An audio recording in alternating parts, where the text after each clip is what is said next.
please have a motion to go into executive? So moved. Second. Moved by Freeholder Carter, seconded by Freeholder Jallo. Clerk, would you please call the roll? Freeholder Carter, Yes. Freeholder Estrada, Yes. Freeholder Jallo, Aye. Freeholder Kowalski. Yes. Freeholder Marabella. Freeholder Wright, Yes. Vice Chairman Granados, Aye. Chairman Bergen. Yes. 8 votes in the affirmative. Thank you. We're now in executive session.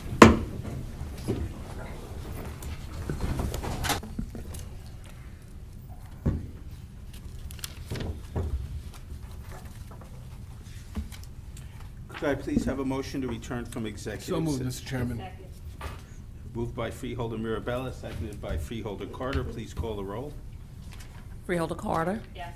Freeholder Estrada, Yes. Freeholder Hudak, Aye. Freeholder Jallo, Aye. Freeholder Kowalski. Yes. Freeholder Marabella. Aye. Freeholder Wright, Yes. Vice Chairman Granados. Aye. Chairman Berger. Yes. Would the record please reflect that Freeholder Hudak did join the meeting as we went into executive session, so he did attend that session and is present at this time. Council, is there anything to announce as a result of the executive session?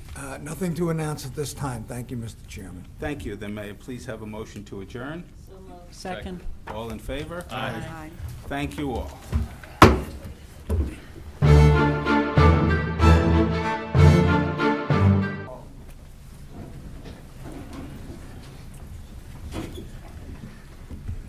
Clerk of the Board, would you please read the statement of compliance with the Open Public Meetings Act? The Chair wishes to announce that pursuant to the requirements of New Jersey Statute Annotated, Title 10, Chapter 4, Section 10 of the Open Public Meetings Act, adequate notice of the meeting of the Board of Chosen Freeholders of the County of Union has been given by mail in the annual meeting schedule for the year 2017, along with periodic changes necessitated by circumstances to the newspaper circulating within the County of Union who are designated to receive such notice, and by posting the annual meeting schedule for the year 2017 in the Administration Building, and further by filing the annual meeting schedule for the year 2017 with the Office of the County Clerk. Thank you. May I please have a motion to approve communication? So moved, Mr. Chairman. Is there a second? Second.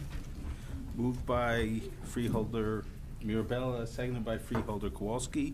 Clerk of the Board, please call the roll. Freeholder Carter. Yes. Freeholder Estrada. Yes. Freeholder Jallo. Aye. Freeholder Kowalski. Yes. Freeholder Marabella. Aye. Freeholder Wright. Yes.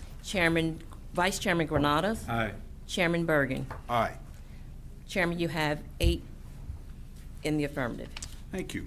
Next, we have approval of minutes.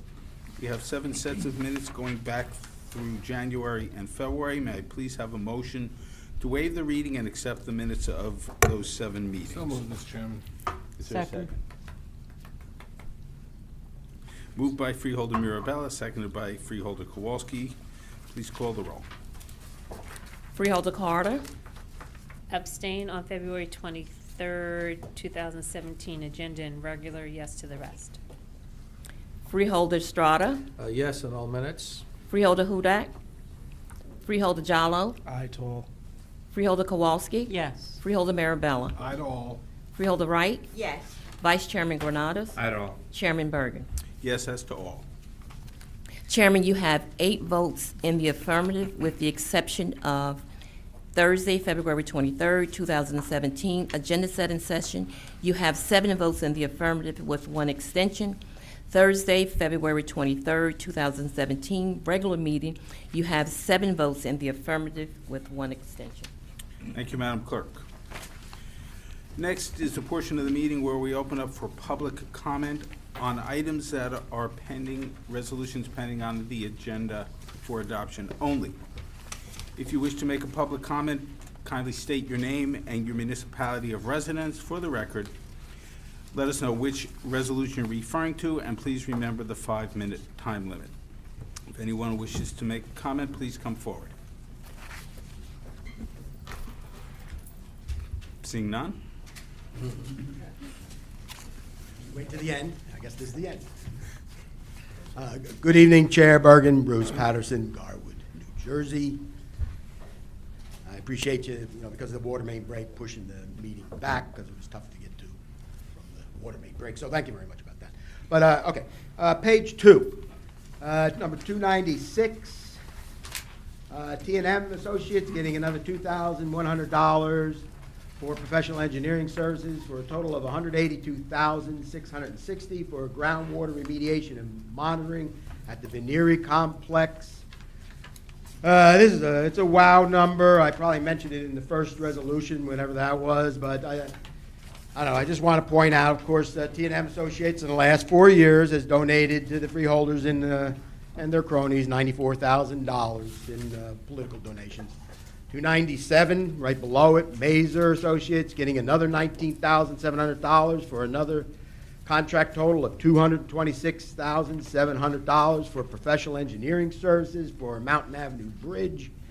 They donated $18,000 in 4 years to the freeholders and their cronies.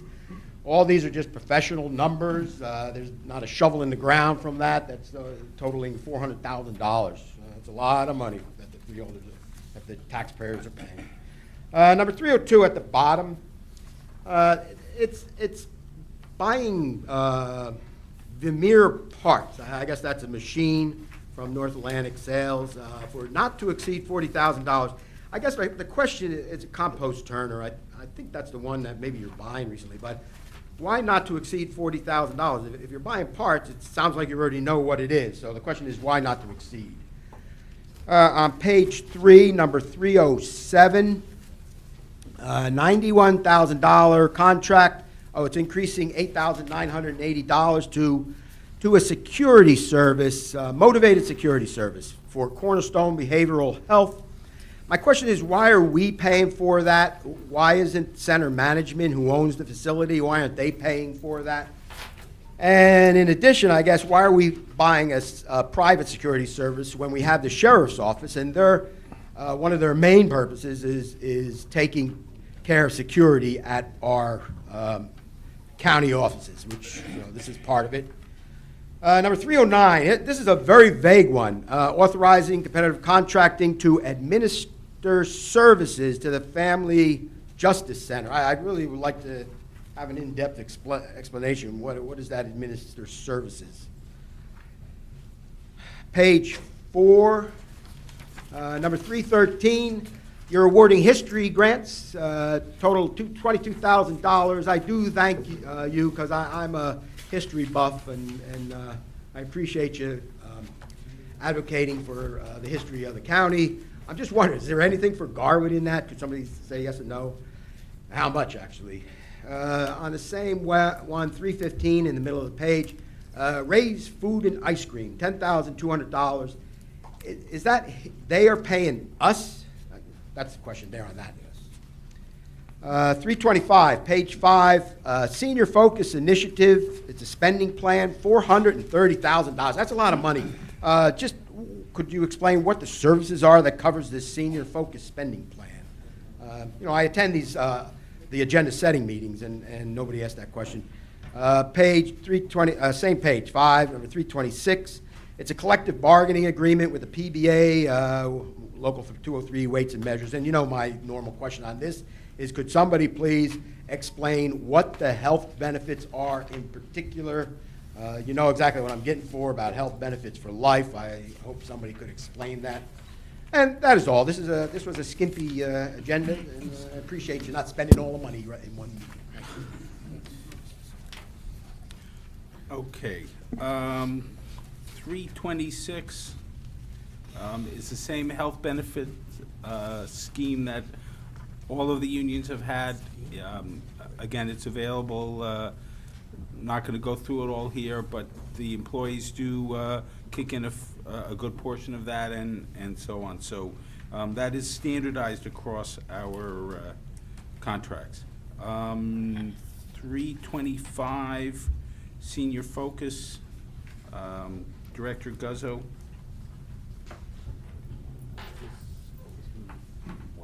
Yeah. Director, could you just briefly explain what the Senior Focus program is?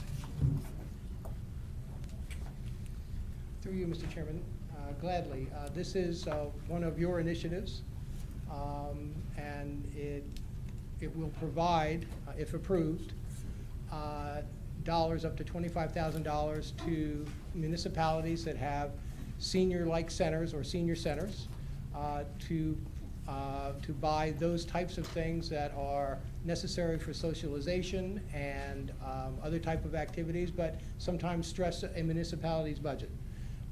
We've done this, as you know. This is a program we did many years ago where we did some work with senior centers. It was very well received, as was the Senior in Motion program that we did earlier.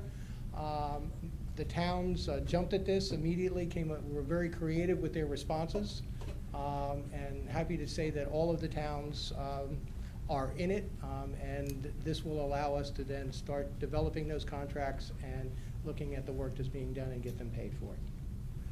Thank you. While you're up there, Director, 309, the in services at the Family Justice Center. Again, if you could just briefly explain what those are. Be happy to do that again. This started as an initiative with Freeholder Jala when he was the chairman and is carried through.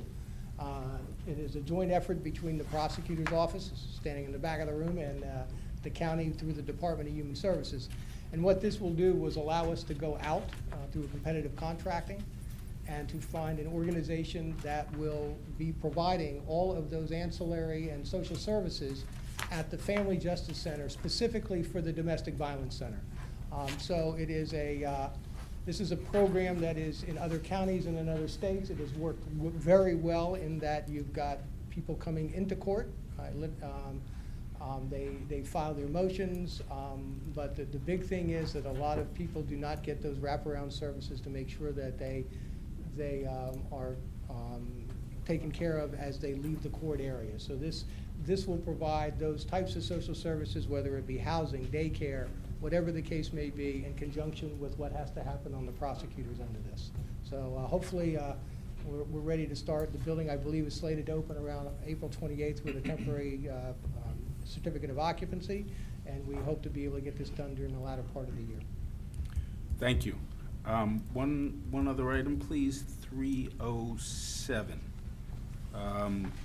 Security services at Cornerstone. Could you just explain what those services are and why the county is paying for them? Again, I'd be happy to do that. This, as I explained at the last agenda session, is again, it's a partnership working with Joe Graziano's group. The state came in with some regulations on suicide prevention, and the hospital, particularly the area that we lease as part of Cornerstone, which is a 44-bed facility, needed to be upgraded. As I mentioned, I believe at the agenda setting session, unfortunately, these new legislation was passed requiring this type of suicide prevention equipment prior to the sale going through of Runnels Hospital. So that the county was responsible in order to make the retrofit necessary. And we've done that in conjunction with, there's locks, there's different types of vanity, faucets and whatnot that need to be put in. So it's being done not only by a vendor with the locks, but also Joe's Graziano's men are doing most of the work inside and doing a great job. Thank you. And I'm sorry, the security, I didn't get there. The security is necessary. We increase the security end because, as you might imagine, there are tools and everything being used within a locked unit. We want to make sure that the extra security is there as we get the work done. Thank you. Number 315, yes, that is a payment that's being made to the county. That's not a cost to the county. 313, Director Zuber. Question was, is Garwood getting any of these grants? Yes, Mr. Chairman. Garwood is one of the 15 recipients. The Garwood Historical Committee for $250. Thank you. And I think the last one was number 302, Director Graziano. Yes, through you, Mr. Chairman. Yeah, the question was why is it a not to exceed? If do we know exactly what we're buying? Or We've exceeded our purchasing limit of $17,500. We have to do this as the pay-to-play rules, to bring it up not to exceed a $40,000 number. This is for parts for the leaf turner that we did by Mr. Patterson was correct. It is for parts for that machine. We don't have a list of what we need now. This is just in case we need some stuff. Okay, so We have exceeded we 17.5 don't know in already. advance what we may need. No, not yet. So it's, okay. Yes. Thank you. You're welcome. And I think that covers it. Anyone else from the public who wishes to comment on any resolutions pending for adoption? Yeah, John Burry of Kenilworth.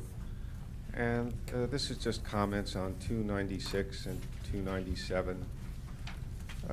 Not exactly my comments. They're the comments of William E. Sluter in his, just a paragraph from his book, Soft Corruption, where he goes into the chapter is the fair and open loophole, which when Mr. Patterson mentions all these things and all the campaign contributions, you say we follow the fair and open process. Well, Mr. Sluter, who's a former state senator and I think just turned 90, so I guess he doesn't have much to lose, had a paragraph on this. And he said, and it looks like that you're not following even this low of a bar based on my reading of what he said. And his paragraph is, pay-to-play restrictions do not apply to some broad areas of government. The law covers only contracts made with the state of New Jersey while allowing local units of government to remain out of the pay-to-play system by using a fair and open process for awarding contracts. Fair and open requires only three things: that the contract be advertised, that the criteria for an award be clearly stated, and that approval be made at a public meeting. These are not rigorous standards for competitive bidding and offer little impediment to insider deals for a favored contractor. In the words of a former New Jersey State Controller, Matthew Boxer. Mr. Burry, I'm sorry. I gave you a little leeway here, but this doesn't really pertain to the two pending resolutions. We understand your point. Well, but yeah, it's the fair play. I've got two lines. Well, the Matthew Boxer, if you don't want to hear it, that's fine. But I'm going into, you're not, based on this definition, you're not following the fair and open process. Because one of the principal criteria for awarding a contract, and Mr. Patterson has fleshed this out completely, is that they make donations to Union County, freeholders, and Jerry Green, and Lesniak, and Cohen, and all. And that, now the legal ad, you could put that into Star Ledger, it's there. And this has to be on, and it's advertised. So 1 and 3 are done, but you're not following the criteria. I don't think there's a law firm that's ever gotten a contract from this board that has not made contributions. If I'm wrong, just mention it. So that is a definite criteria for choosing these people. Not only T&M, but Major, and there's a whole bunch of them, down to CME, which you're going to be discussing there. I mean, those guys put in $300,000 and they got back $1 million. But that criteria has never been spelled out, so you're not following the fair and open process. I just wanted to mention that. And Mr. Sluter, Soft Corruption, an excellent book that you all should probably read. Thank you, Mr. Burry. I will just say that the County of Union strictly complies with the rules on all of our contracts, our hirings, both of professionals and others. And I'm not familiar with that book or the details of it, but we are very careful that we are always in compliance with the law.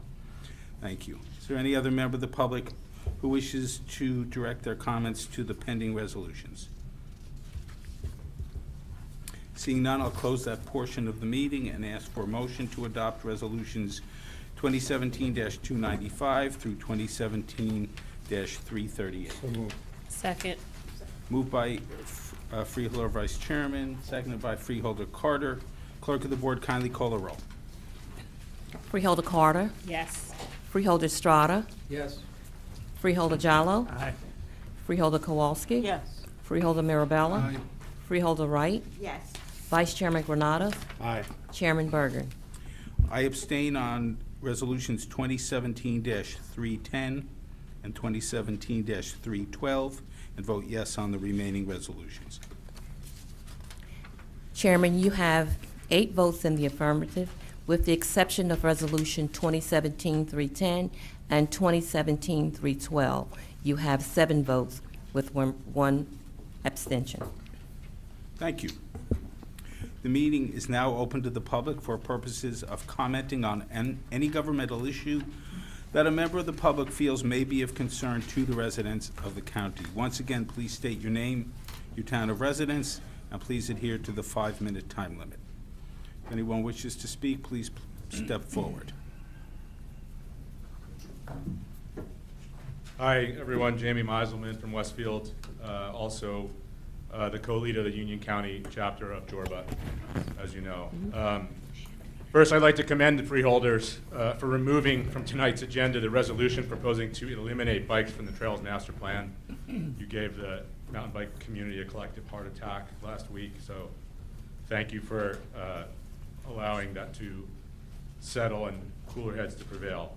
However, the mountain bike community remains gravely concerned at why this last-minute resolution was introduced at all.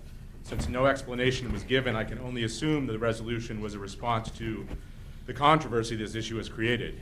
I believe there is a relatively small but vocal minority of people opposed to responsible bike trails in the reservation. In reality, a much larger, although perhaps less vocal portion of our community supports adding bikes to the reservation. I've got a list of over 1,000 people that have signed a petition in support of legal bike trails in the reservation. I also have all the comments that these people have put forth on the petition, so I'll give those to you after the meeting. This debate could carry on for years, but it cannot and should not be solved in social media exchanges or through a barrage of email feedback forms that are being sent to the county. I believe the best way to solve this debate is to get the concerned stakeholders in a room, to sit down at the table and work out a responsible, fair solution. The common goal that we all share is a healthy, sustainable trail network and ecosystem at Watchung Reservation. This goal can be better achieved by embracing the contribution of the local mountain bike community, not by excluding them. I proposed such a meeting of stakeholders. In the past 2 weeks, I've emailed the freeholders, county parks administrators, local mayors, reservation neighbors with properties nearby, trail runners, leaders of the anti-bike lobby, everyone I could think of that I felt had a stake in this matter. Most of these stakeholders have responded with a willingness to sit down and work something out. But I have not yet heard from the county or the freeholders. I believe it is your responsibility to facilitate a meeting. I think we can find common ground and a compromise, and then we can have a better solution for everyone. As a starting point for the discussions, I proposed a refined trail map, something I've been working on with others. I'll give you a copy as well. Just as an example, this versus the map that's floating around now, this shows a potential bike trail route with 300-foot buffers from the nearest Scotch Plains properties along Route 22, 500-foot buffers from the nearest mountainside properties along Saddlebrook Road, and completely eliminates the proposed trail north of Route 78 near the summit neighborhoods of Oak Ridge Avenue. In addition, this map shows multiple miles of existing trail deletions where trails are badly eroded or they run through wetlands or other sensitive ecosystems. I believe the refinement and adoption of a plan similar to this, with everyone's input, would result in a increase in wilderness in Watchung Reservation, more undisturbed habitats, and you combine this with substantial volunteer maintenance forces of Jorba and the bike community, and you've got a win-win solution for everyone, for the bikers, the hikers, the trail runners, for the reservation, most importantly. It's a win-win situation. I can't emphasize this enough. There is a win-win solution to this debate about Watchung Reservation. So I'm just here to ask either the freeholders or Ron Zuber to facilitate a meeting, get everyone together in a room. I think we can work out a solution, and we can move forward, and the reservation is going to be the biggest winner in the whole deal. Thank you very much. Thank you. You could give those materials to our clerk. Thank you. Anyone else, please step forward.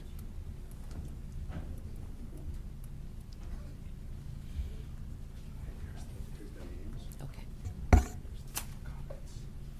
Tom Manna, Mountainside, New Jersey. Good evening, Chairman Bergen and board members. I'm here this evening to oppose mountain biking in Watchung Reservation. This is a quality of life and safety issue that, if approved, will negatively affect every Union County resident. Mountain biking is a dangerous and destructive activity that causes serious injuries to people, plants, and wildlife. Sharing the trails or allowing mountain biking in the fragile Watchung Reservation ecosystem will cause irreparable damage. Examination of the facts of the past few months gives all residents serious cause for alarm, exacerbated by the mountain biking leadership's continue to misrepresent the facts. Among these are mountain biking community's misrepresentation that the residents are fear-mongering. This is not true, substantiated by numerous articles and videos that explicitly show the horrible injuries, including some requiring life flight support across the country, and we forwarded those to you. Jorba has resorted to disrespectful name-calling by labeling residents as NIMBYs, not in my backyard. This is also not true. The majority of Union County residents opposed live in homes that do not border the reservation. Such name-calling only antagonizes the residents for which the mountain biking community wants to interact with on a daily basis.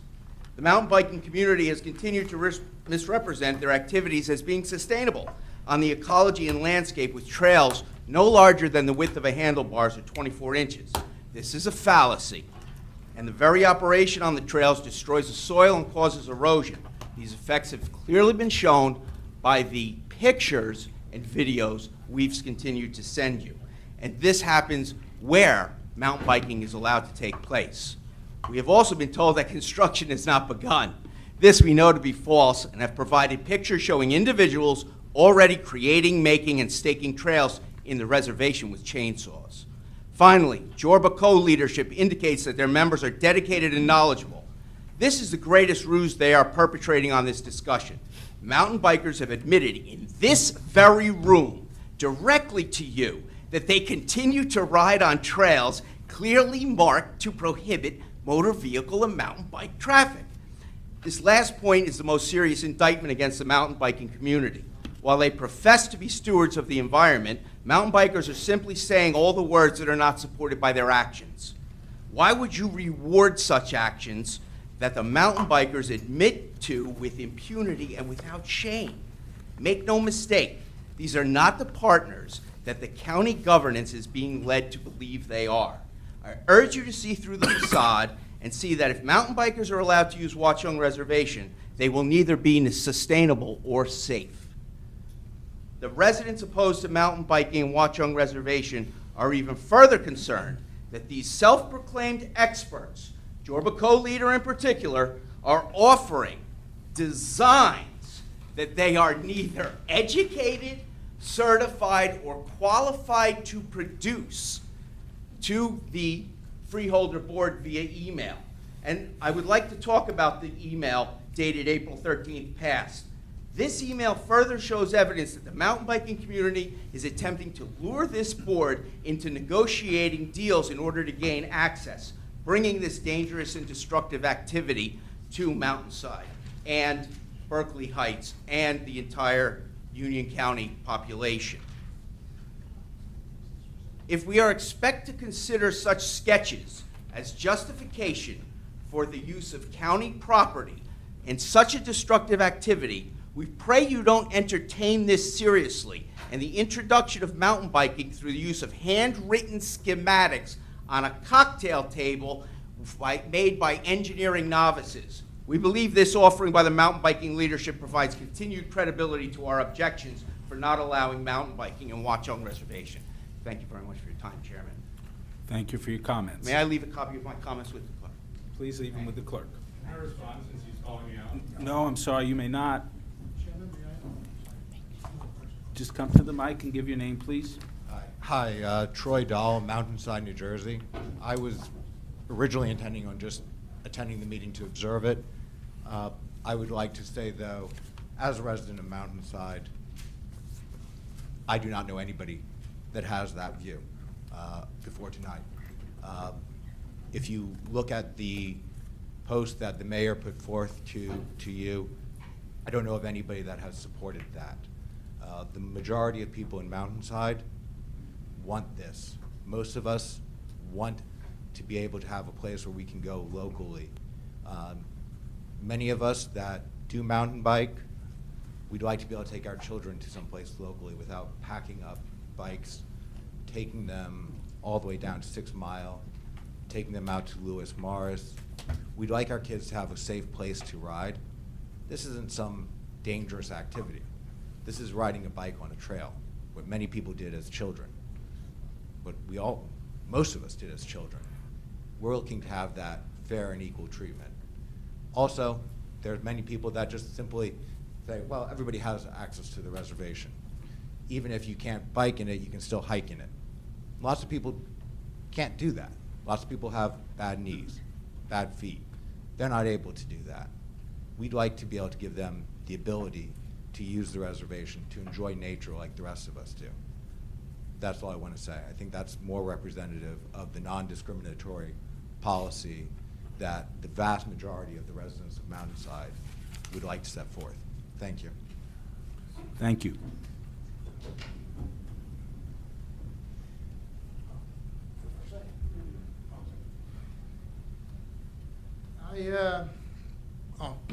Brian Matula, Berkeley Heights, New Jersey. I actually had a few handwritten notes. I took time off from eating during my lunch break to write, but I'm not going to rely on them today. I just want to say something very simple. How many genuinely literate people support banning books? Not many. Most of the time, prohibitive actions or desires are born out of misunderstanding, unfamiliarity, and ultimately from that fear. People are afraid of something that seems unusual or odd or strange to them. And I guess I just want to say that just because you may not be a mountain biker or you may not understand mountain biking or understand why anybody would do it, doesn't mean that it's some evil, vicious scheme to wreck society or devalue your property or, you know, start some kind of a cult in the woods. It's riding a bicycle in a park. I guess, bless you. I guess what I'm trying to understand is I'm not even sure why it's taken 3 years to get to this point. I remember at the first meeting I had, we were told trail access is just around the corner. That was February of 2015. Then we were told again and again, trail access is just around the corner. I ask, sirs, that you act with alacrity. Act as if you want to ride in the woods. Your kids want to ride in the woods. Act as if this matters to you as much as it matters to us. Because it does matter to us. And we haven't had a say for 20 years. 20 years. I think that's a long enough time. So let's get going on this. For the love of Pete, you know, it's been 3 years. We're talking about building a dirt trail in the woods. I don't think it took 3 years to build the first World Trade Center, which at the time was the longest, you know, tallest building in the world. So let's get back to this, please. Let's not let the perfect be the enemy of the good. We could sit here and pontificate and poke holes in the air with our finger until the cows come home, as the old saying goes. We could spend another 3 years on this, or another 20 years. But the measurable difference it would make wouldn't be noticeable. You wouldn't be able to tell it from riding on the trail, or from walking in the woods, or from anything else.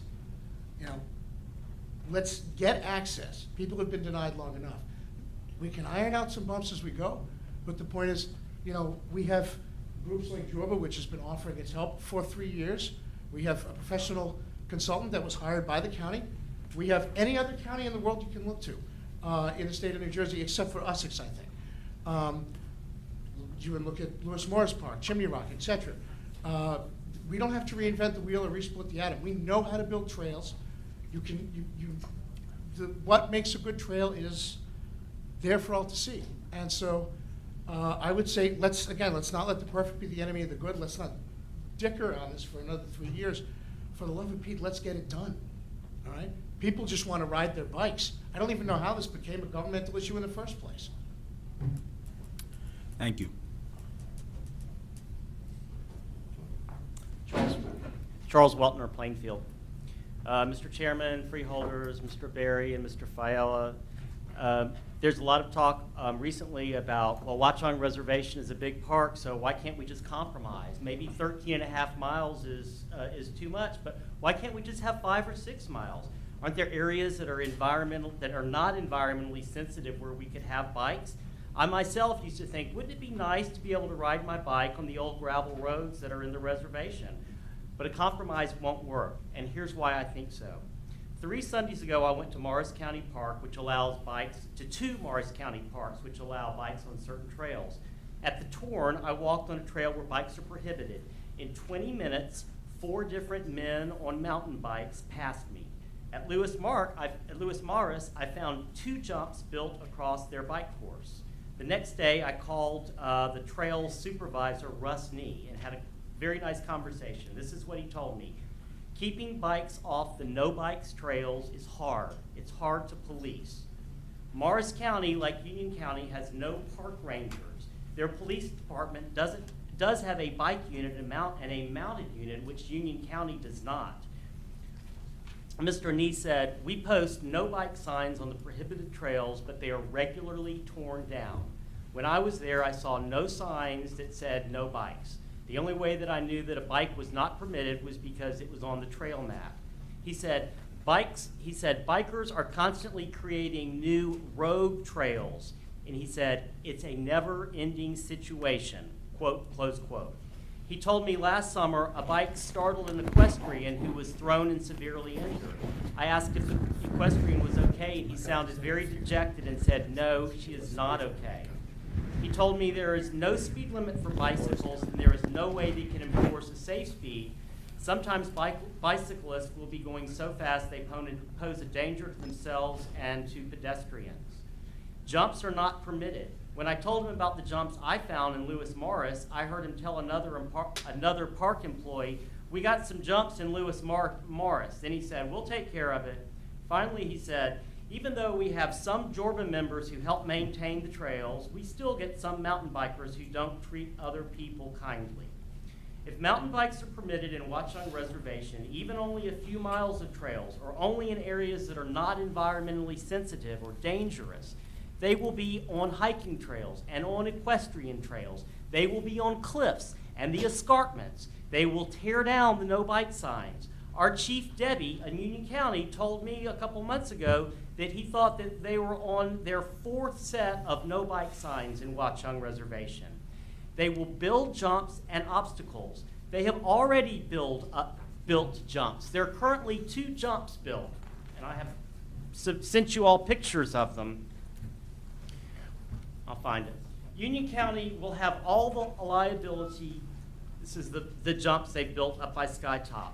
They have all the, sorry. We will have all the liability and risk issues that go along with operating a mountain bike facility in a densely populated area.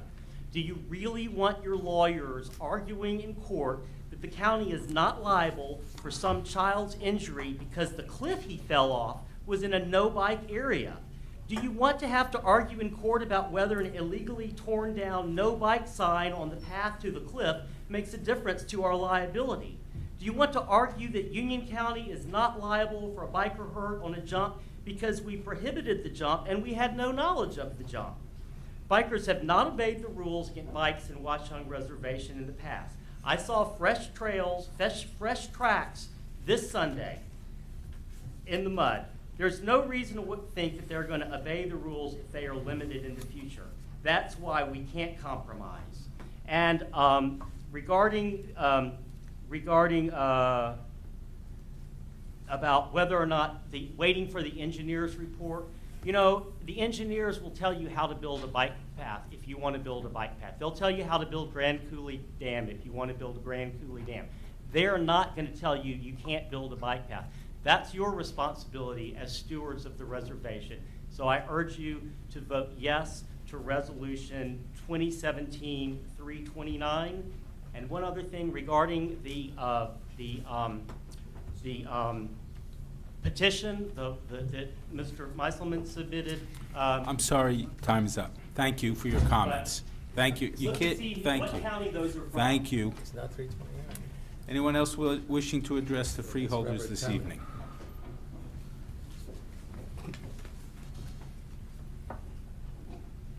Suzanne Streeter, Mountainside. I just wanted to first state to you all, and I'm sure you probably know this already, just because residents are against the bike trails does not mean they're against the mountain bikers or any bike rider. I have spoken to hundreds of people as well, and they are against these trails. We will no longer say anything on Facebook or social media because of what happens when we do. Some of the comments have been negative. I know not everybody is going to agree, but we should respect each other. My question is, and one of my main concerns, we talk about just riding through the woods with our children, which sounds like a great idea. Who wouldn't want to enjoy something like that? However, it is a reservation. I know there's many different understandings of what that word means, but what about the wildlife? What about the flora? What about the environment of the reservation that we have heard is already been damaged? Who is going to look at that? I know that we talk about an engineering report. Who's looking at that? When will that come out? When will we be assured that experts have looked at this plan and really thought about what it means? Thank you. Thank you for your comments.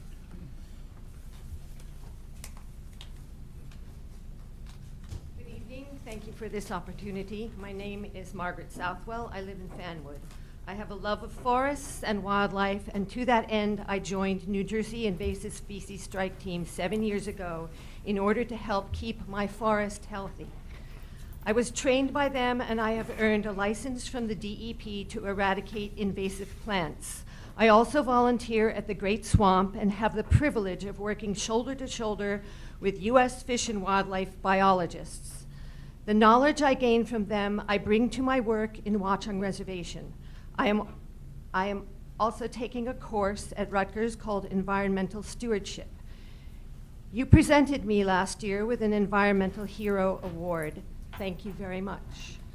Watchung Reservation is my forest, and that is why I am here to defend it. First of all, what is an invasive species? An invasive species is a non-native organism which is causing harm to the environment, human health, or the economy. They are shown to interrupt the natural functions of an ecosystem by impacting native plants and animals. Invasive species are the most destructive force to our environment, second only to outright destruction. How do these invasive species affect Watchung Reservation? Invasive plants take advantage of disturbed soil because they have no natural predators in our environment. There is nothing to stop their aggressive takeover. The following are 4 examples where Watchung Reservation has been destroyed by invasive plants caused by human disturbance of soil. The first example is the cornfield, the large field just west of it, and the Boy Scout field. These are 3 fields were destroyed in conjunction with dredging of Lake Surprise and rebuilding of the dam. There were once beautiful farm fields with native grasses in them. They are now ecologically dead zones filled with invasive plants. Although 2 of them were replanted with wildflowers, they were not maintained. The plants that are growing in them now are the ones seen in abandoned industrial sites, and they don't belong in forests or fields. The next example is the main trail through Watchung Reservation at the location of the Colonial Bridge. It is lined with the invasive plant Japanese knotweed. The Japanese knotweed is also lining the Blue Brook for 100 feet, and it will continue to spread down the entire Blue Brook Valley, creating another dead zone, this time at the very heart of Watchung Reservation. This can be eradicated, but it will take a professional. 3, the drainage ditches built to mitigate runoff and silt from flowing into Lake Surprise. They are all surrounded by invasive plants, as is the forest where the ditches were built. 4, unrelated to soil disturbance, but instead to human destruction, is the backup of water necessitated by the rebuilding of the dam. This drowned the roots of the trees. Over 100 trees are dead. Now there is a new threat of destruction to Watchung Reservation, bike trails. How much soil will be disturbed by building 13.5 miles of bike trails? The 13.5 miles of bike trails really amounts to 27 miles of disturbed soil, counting each side of the trail, plus the soil disturbance caused by any machinery brought in to build them. This will invite a massive infestation of invasive plants right through the middle of previously undisturbed forest. The building of trails will also destroy native plant communities and wildlife habitat. It is already well documented that bikers create rogue trails. All this amounts to outright destruction and more fragmentation of our precious forest. In a recent article, the Wall Street Journal described Watchung Reservation as a large nature preserve. In densely populated Union County, Watchung Reservation is our respite from the populace and pollution. Over 100,000 people go through the deserted village in 1 year. How many people use the forest of Watchung Reservation? I say over 100,000. Our forest has already been heavily destroyed and fragmented by Route 78 and the other man-made destruction I listed and other destruction that I have not listed. The plants that are growing there are irrefutable proof of the damage. Remember, invasive species are the most destructive force to our environment, only second to outright destruction. We have both in Watchung Reservation. And Thank you. I'm sorry. Your time is up. We will have more even if bikes are Thank let you. in. Thank you. Please stop destroying Watchung Reservation. Thank you very much.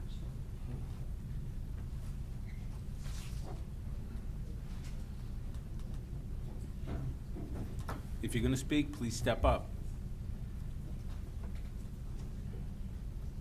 Good evening, Freeholders. My name is Eric Moberg. I'm a resident of Summit, New Jersey. My parents live in Mountainside, immediately abutting the Watchung Reservation. And I think they're a great case study here of what a typical resident who abuts the Watchung Reservation truly feels. And because this type of meeting attracts the very passionate on both sides. But when they meet amongst their friends and they talk and say, hey, what's your son Eric doing, about this, the whole Watchung Reservation thing? They're like, we're for it. They're like, why not? And I think that is what typical Union County residents and in all the towns that you guys are from would communicate to you. They understand it's just decent, normal people, the same people that you encounter at the Dunkin' Donuts or at the library or picking up their dry cleaning, who just feel like going out in the woods and having a good time in the sunshine. And what many in the mountain biking community can't kind of wrap our heads around is the level of anger about not doing this enjoyable activity that is very pleasant. And the concerns about the confrontations is not borne out by reality. What happens in the real world, because we're not monolithic, we're not just mountain bikers, and we're skiers, we're hikers. I've been on the Appalachian Trail a billion times. And when I am hiking or snowshoeing or whatever I'm doing, and I encounter a mountain biker, the interaction typically goes like, hey, how you doing? Oh, see, it looks like you're having a good time hiking. Yeah, it's a great day for a ride too.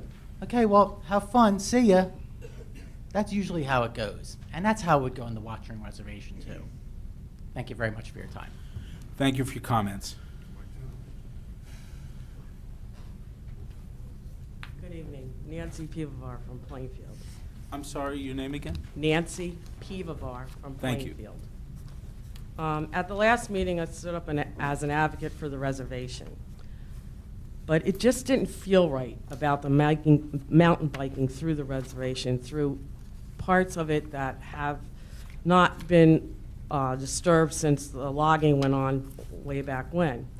And I have to thank Jorba because they made me look at the local park that I live nearby in a different light. I drive through that park every day. That park has had an impact on my family.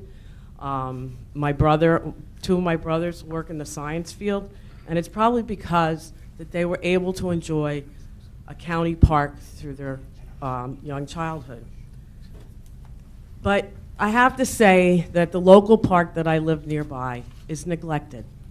It's very neglected. But I can understand that.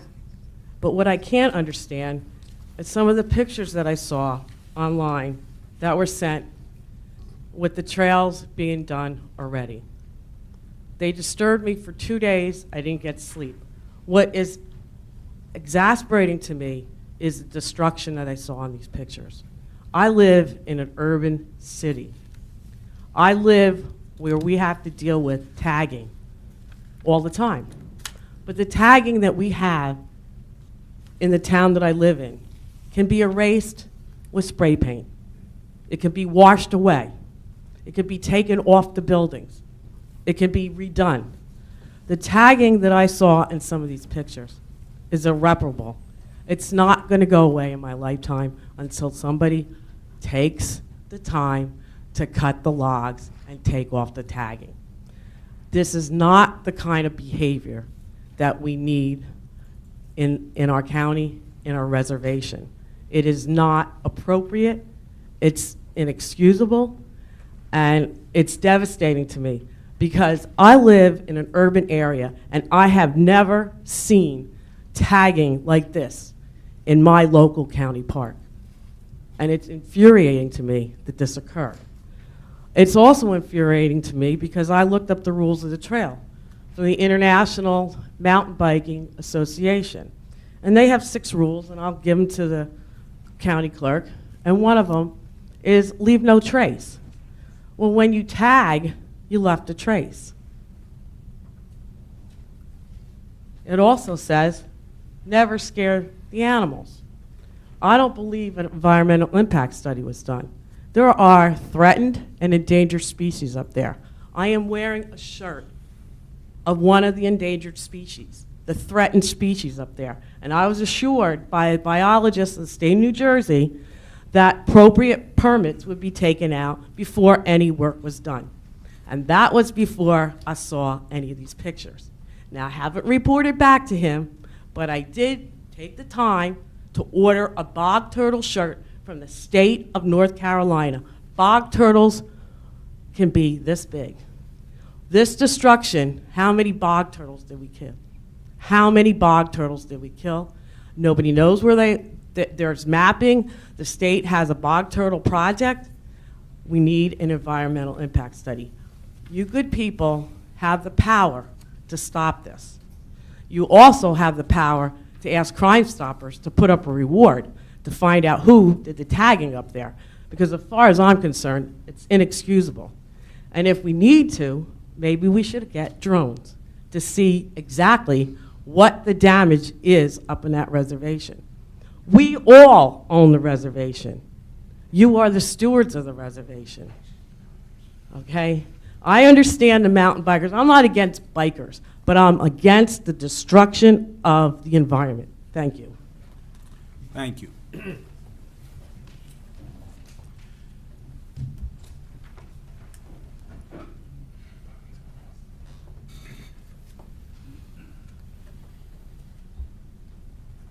Mario Passioni, Fanwood, New Jersey.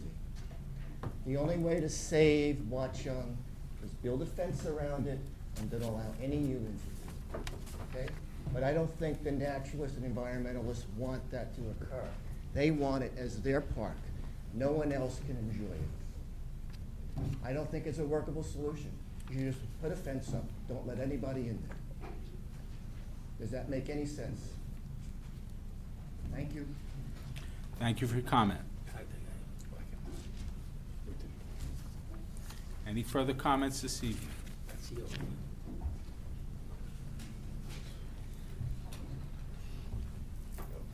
Good evening, freeholders.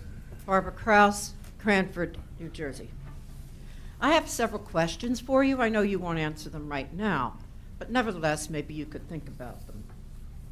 Do you realize the irreversible environmental impact of what you are planning through the mountain bike trails?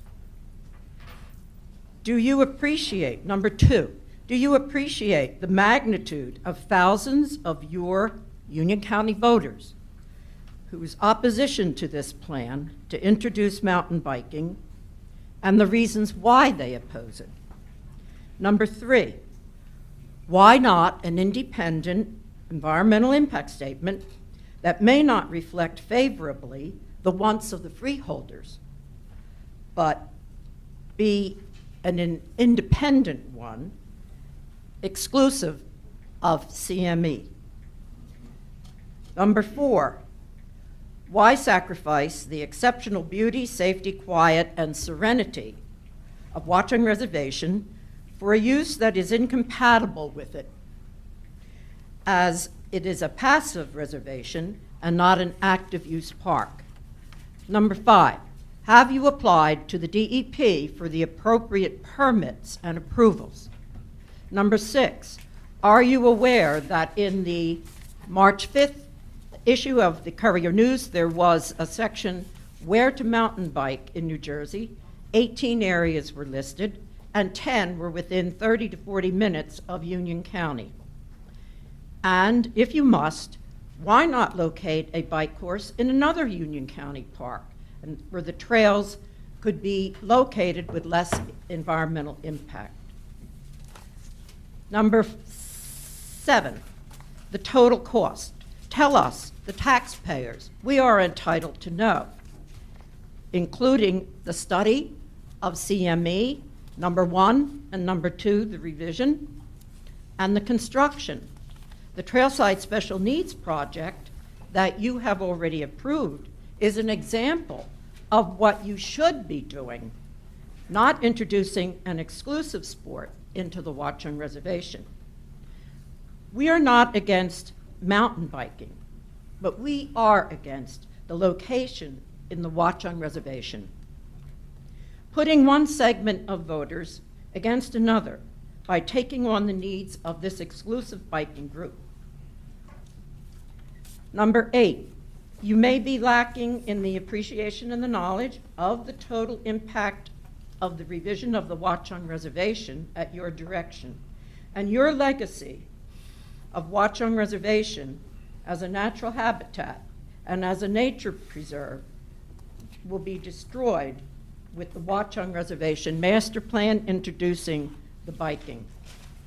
So, to you, the freeholders, you need to do more homework, more serious thought for the plans and the focal point to be the maintenance and the recommendations in the master plan for that maintenance and the general use of Watchung Reservation, to eliminate the plan for mountain biking in the reservation and locate it elsewhere. You have misdirected resources to one single interest group to the detriment of the common good and the majority of Union County Watchung Reservation users and patrons. Frederick Olmsted's legacy for this county and for the Watchung Reservation as a passive use reservation, and the Olmsted Group who designed Central Park, one of the most revered parks in the world, and you want to desecrate it, to change it forever, to never resemble its original design and intent for passive use. It would be like torching the New Jersey pine lands. Does that make sense? So, your Watchung Reservation bike plan is poorly conceived and poorly planned, and it needs to be denied. I thank you for your time, your thought, and your understanding in listening to both sides of this story. Thank you. Thank you for your comments.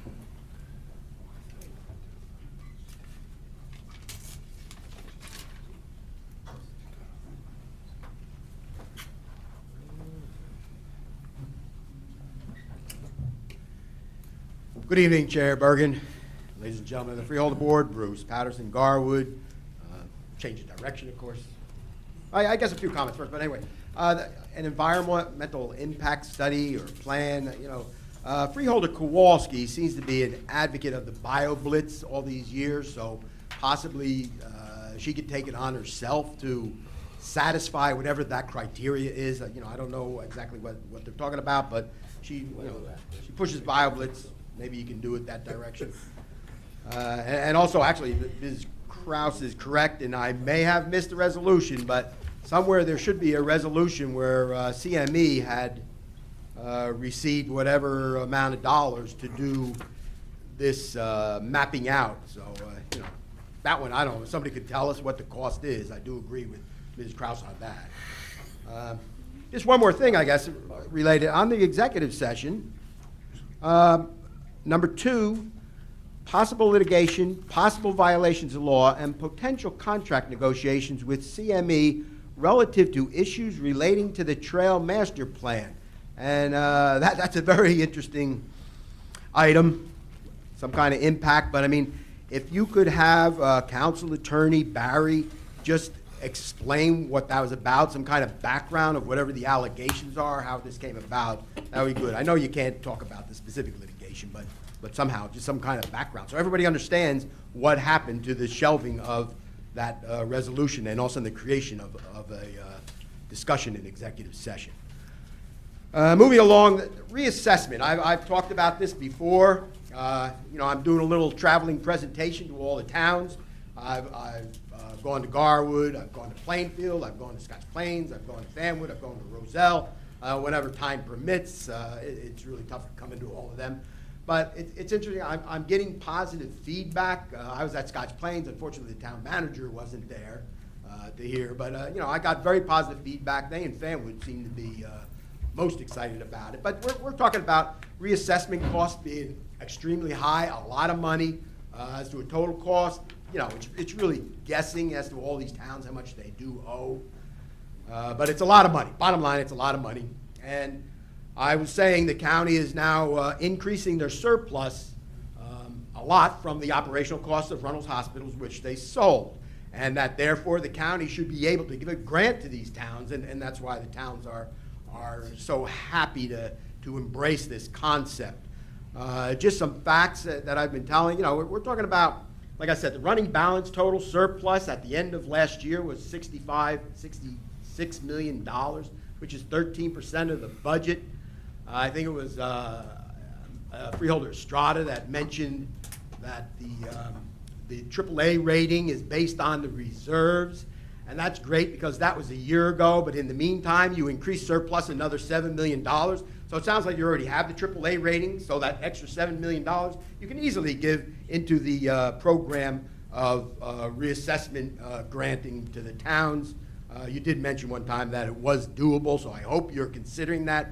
I did talk to CFO Ron West over at Plainfield, and he said it was a very interesting concept. He was going to talk to Mayor Mapp about it. He did bring up a couple of items. He says, yes, it's really a mayoral initiative that should be done. And when I went to Scotch Plains, I said, well, you probably should have the township manager of Scotch Plains kind of reach out to all the mayors and get together for this push to come to the county for grants. It would make perfect sense. He also mentioned about politics getting involved because the primary is coming up, and he always says, watch out for politics, and I can't argue that. And actually, he did mention, and I've been talking about surplus for a couple of years, but nobody ever told the public what it's about as you're increasing it drastically. But he really wants to know, or actually I do, you know, but he mentioned ask, and so I'm asking pleasantly, why are you increasing the surplus so much? Because it is a high number. $66 million running balance, $43 million final surplus total sitting on the side. One last thing that could actually add to the surplus is I'm looking at the county manager's budget, and you have the UCUA was donating 2016 revenue from the UCUA of $2 million, and this year it's now owns $1 million, so it decreased $1 million. And I just want to point out that this is illegal because in the refinance scheme back in 2011. Thank you, Mr. Patterson. Your time is up. Thank you. Well, let me just finish, because in the refinance scheme, Mr. Patterson, please. it was said that the I've cut county off receives $2 million, Patterson. and now you're only receiving $1 million. I suggest you seriously look Thank into you, that, Mr. because Patterson. that is wrong. Thank you. Please sit down. Thank you. Anyone else wishing to comment? Mr. Burry, step up.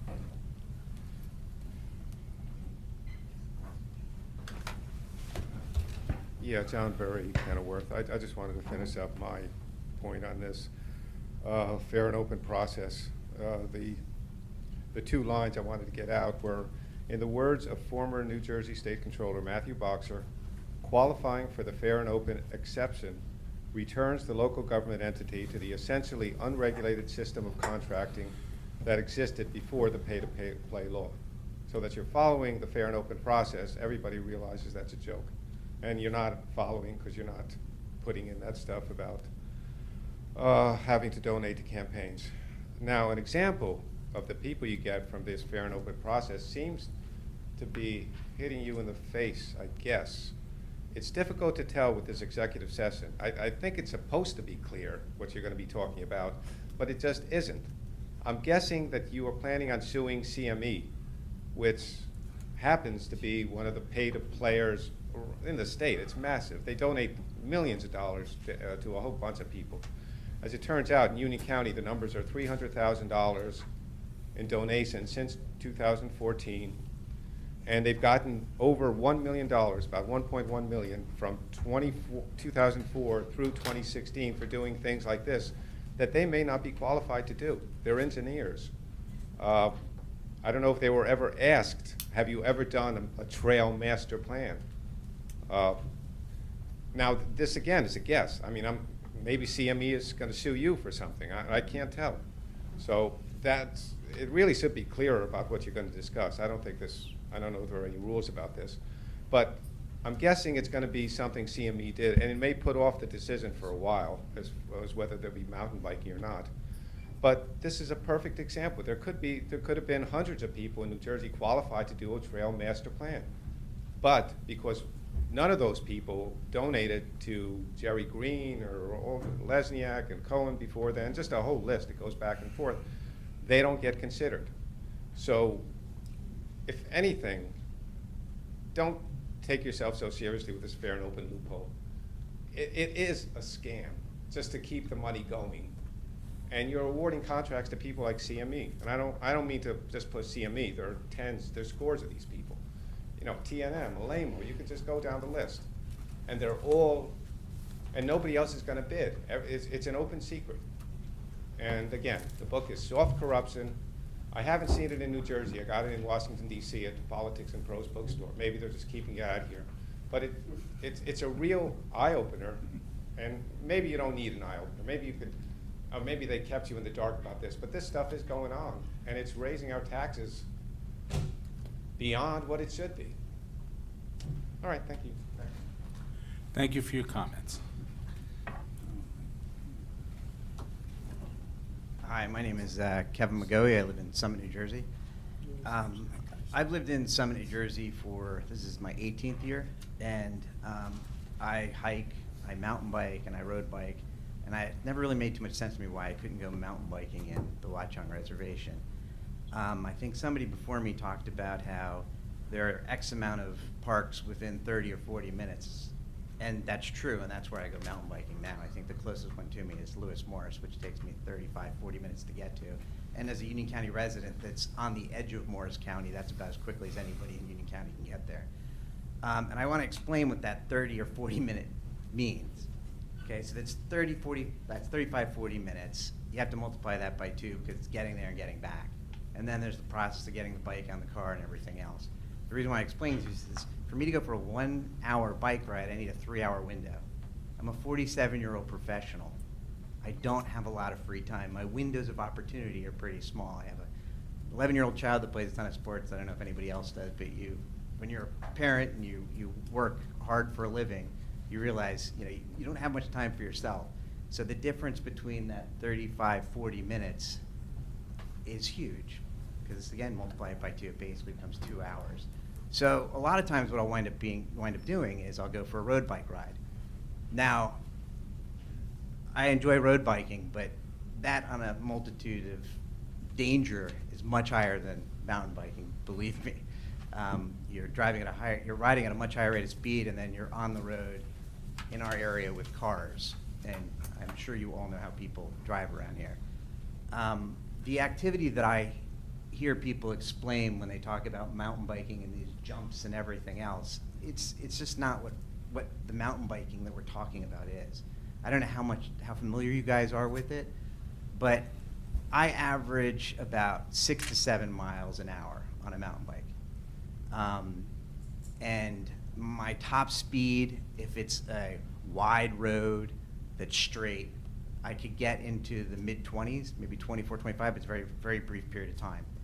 The kind of terrain that you have in Watchung is very similar to Lewis Morris. In Lewis Morris, I rarely ever reach those speeds. And it's because even if you're downhill, if they're winding trails, you're just never going to go that fast. Again, I've mountain biked since I was 21, 47 now. I've never had a broken bone. I've fallen, I've never severely injured myself, and I'm not that lucky. So if this was a really dangerous activity, I wouldn't be doing it.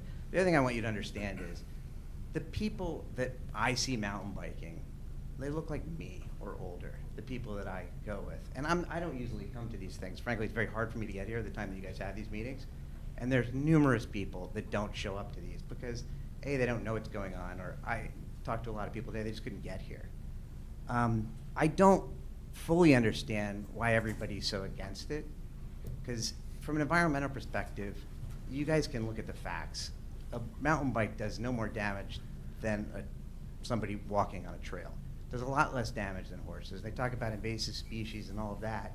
They're already there, a horse eating something and then pooping further down the line. I mean, I own horses, I love horses, I'm not saying ban horses, but from an environmental perspective, I don't see why these people don't have a problem with some other activities that are already involved there. And I just think it's important for you guys to understand that this is all of our reservation, and there's no reason why you should exclude citizens from using the reservation in a responsible way. And that really is what mountain biking is. As you know, it's kind of saddening, and it is true. If you look at the condition of the reservation, it's pretty poor because they just don't have much volunteers to take care of the place, and you have this massive erosion. And if you go and you look at Lewis Morris or these other parks, they're in much better shape. So I hope you guys understand that there's a very small group of people that are sensationalizing everything and the risks and dangers. And I really don't understand why they're doing it because it's not really fact-based. And I just hope you guys can kind of sift through it and realize, okay, what is the average citizen going to want? Is this reasonable? It's completely reasonable. It's not going to destroy Watchung Reservation. It hasn't destroyed Lewis Morris. You can talk to the other counties and see what they are and see if these claims are that. As far as the jumps, I think what he's referring to, I've seen on Facebook people put with these, if a tree falls over, you'll stack logs on both sides of it so that you can ride up and over it at about 3 miles an hour. It's not jumping. So. Thank you. Any further comments this evening? Seeing none, I will close that portion of the meeting, and I will now ask for freeholder reports, starting with Freeholder Jallo. None today, Chairman. Thank you. Freeholder Wright? Yes. Thank you. This year, the Freeholders Board once again partnering with the Union County Shade Tree Advisory Board to give away 100 trees to schools through the Union County All-Day Tree Planting Program. Tree planting is a hands-on exercise that helps our Union County students learn about the importance of trees. As an educator, I know how important it is to engage the younger generation in the health and well-being of our communities. The Arbor Day program helps Union County students see themselves as stewards of the environment in our communities, one tree at a time. Along with our Greening Union County initiative for municipalities, the Arbor Day program has helped to bring thousands of new trees into our communities, including such favorites as cherries, pears, crabapples, redbuds, Korean dogwoods, and this year's tree, the American dogwood. I would like to thank all of the schools who are participating in this year's program and wish them all the best for a successful planting. Thank you, Freeholder. Freeholder Kowalski. Thank you, Chairman. I think we've all noticed the milder spring weather we've had, and we have a lot of activities coming up. So I want to just mention Earth Day, April 22nd. We'll be celebrating, and there are cleanups all around the county. I encourage people to check their local websites and Facebook pages. I know Cranford, Summit, Union, and Winfield are all having cleanups, and I imagine several other towns as well. Also on Sunday, April 30th, you can visit Wild Earth Fest at the Trailside Nature and Science Center in Mountainside. And on May 21st, we have the Master Gardeners Garden Fair and Plant Sale. At this event, there'll be hundreds of plants and seedlings for sale, and you can also get gardening tips and guidance from the experts. So we have recycling events coming up. Of course, they're very popular, and you can get links to all of our environmental programs, including volunteer opportunities, by going to Union County's Green Connection at ucnj.org/green-connection. Or if you just go to ucnj.org, you can follow the links and get more information. And yes, I am enthusiastic about BioBlitz. I care about our parks. I thank everyone who came to speak today. We are listening carefully and taking everyone's comments into consideration. And that's it for tonight. Thank you, Chairman. Thank you. Freeholder Carter. Thank you, Chairman. Union County is once again putting out the call for volunteer scientists and knowledgeable experts to join the Union County BioBlitz. BioBlitz is an annual round-the-clock survey of flora and fauna in county parks, and it is our signature event for raising awareness about nature conservation. Volunteers are needed to help sample, observe, identify, and record hundreds of plants and animal species, including fungi and insects. We are especially looking forward to the results of this year's BioBlitz because it will take place in Warnaco Park, where we have been working on projects that improve the habitat for pollinators. BioBlitz takes place this year on Friday, June 16th and Saturday, June 17th from 6 a.m. to 5 p.m. If you're a professional scientist, naturalist, or knowledgeable amateur, you can register online now and join a field of team or perform other volunteer activities. Visit the BioBlitz webpage, ucnj.org/BioBlitz, for more details. I also want to take an opportunity to thank those individuals around the county who are helping our youth and helping all of those that are participating in our UC STEP. This year, Cans for Kids won our orange team, and all of our schools in the county, all of our high schools, have gone back and they really have put out a call for canned goods for donations to the community food bank that is located in Hillside, New Jersey. What we ask that you do is continue to support them. You might see them out in your neighborhoods, in your communities. We have gotten donations, and I want to thank those that are here in the audience that have made canned donations so far. Also thank those that are hearing this and seeing this on TV.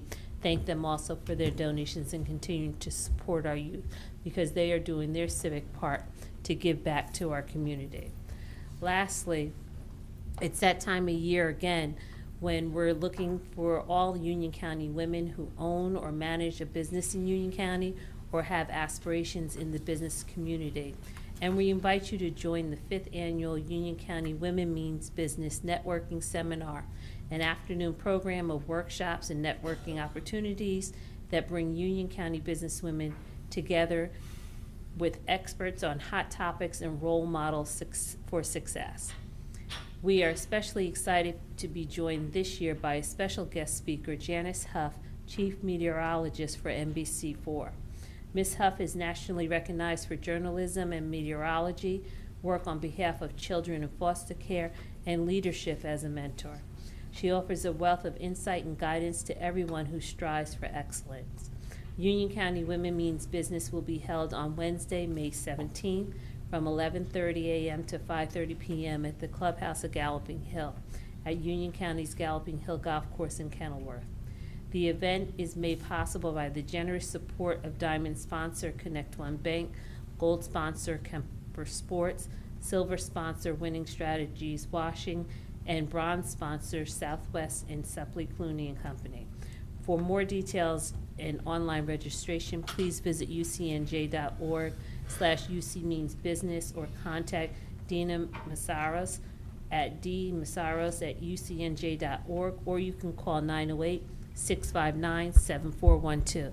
We have a lot of activities that go on around the county, and the best thing to always do is go to our website, ucnj.org, to take a look, because we have, with not just BioBlitz and activities, but we have things that, you know what, you can really get involved in programs that are available.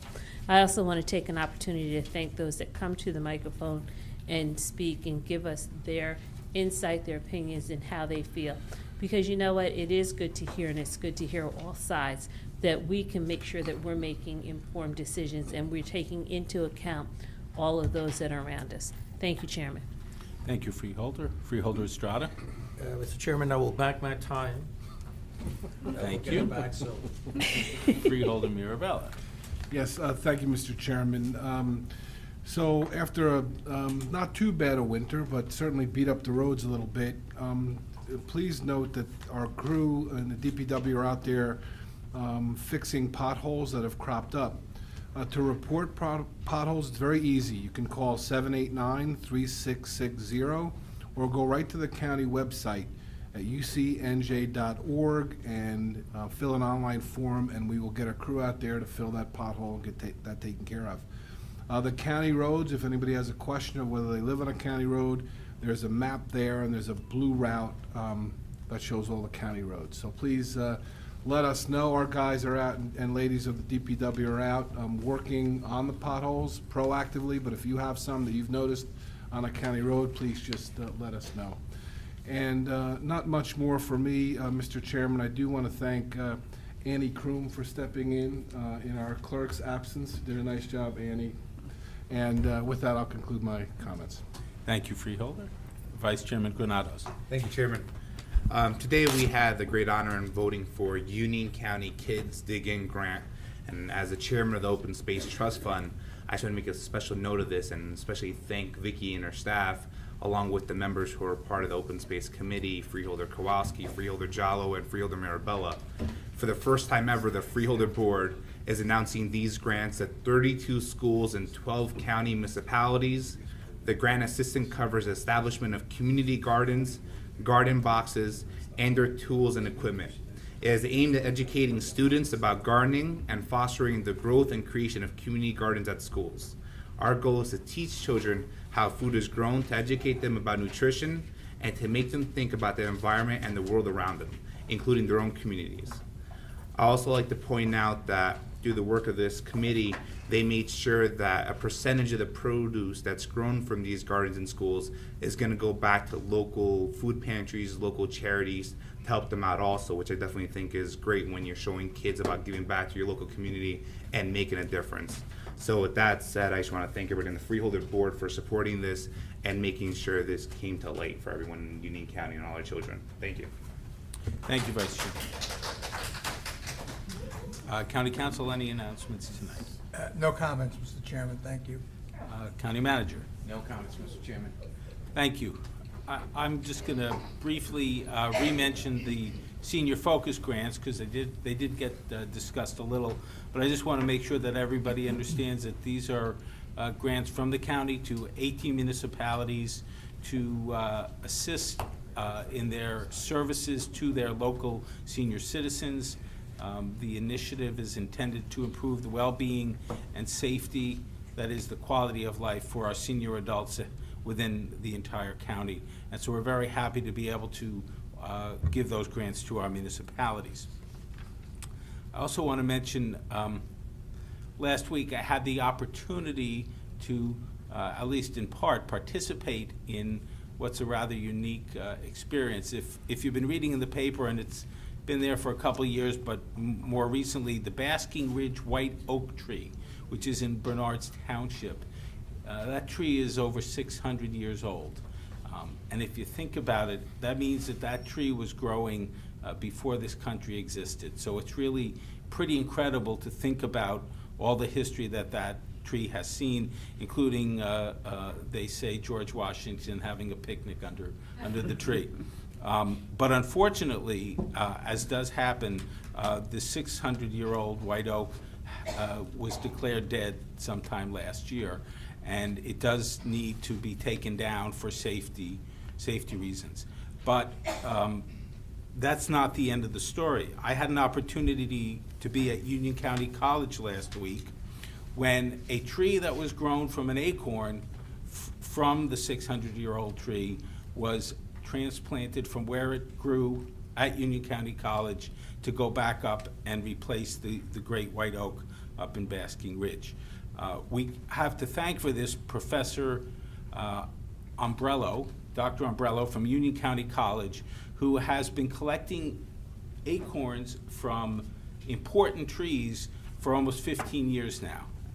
And he's gone across the country to take seedlings that he could plant to grow the progeny of these important trees. So thanks to him, this 16-year-old, 20-foot tall oak was transported up to Basking Ridge to replace the tree that it grew from. And it really was very nice to be able to participate in that. So that being said, we do have a need to go into executive session, so I'll ask the county council to please make your statement relative to the executive session.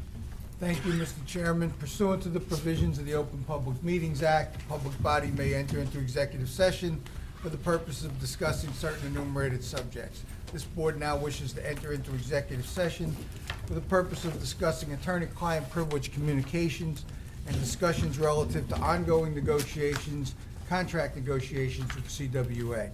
Also, attorney-client privilege communications and discussions relative to potential litigation, possible violations of law, and potential contract negotiations with CME relative to issues relating to the Trail Master Plan.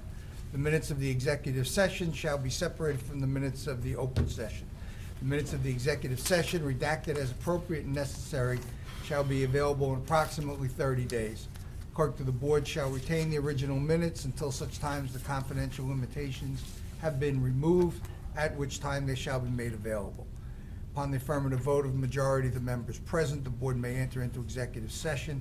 Upon the board's return, it will not take any formal action on the matters discussed tonight. Thank you, County Council. May I please have a motion to go into executive? So moved. Second. Moved by Freeholder Carter, seconded by Freeholder Jallo. Clerk, would you please call the roll? Freeholder Carter. Yes. Freeholder Estrada. Yes. Freeholder Jallo. Aye. Freeholder Kowalski. Yes. Freeholder Marabella. Aye. Freeholder Wright. Yes. Vice Chairman Granados. Aye. Chairman Bergen. Yes. 8 votes in the affirmative. Thank you. We're now in executive session.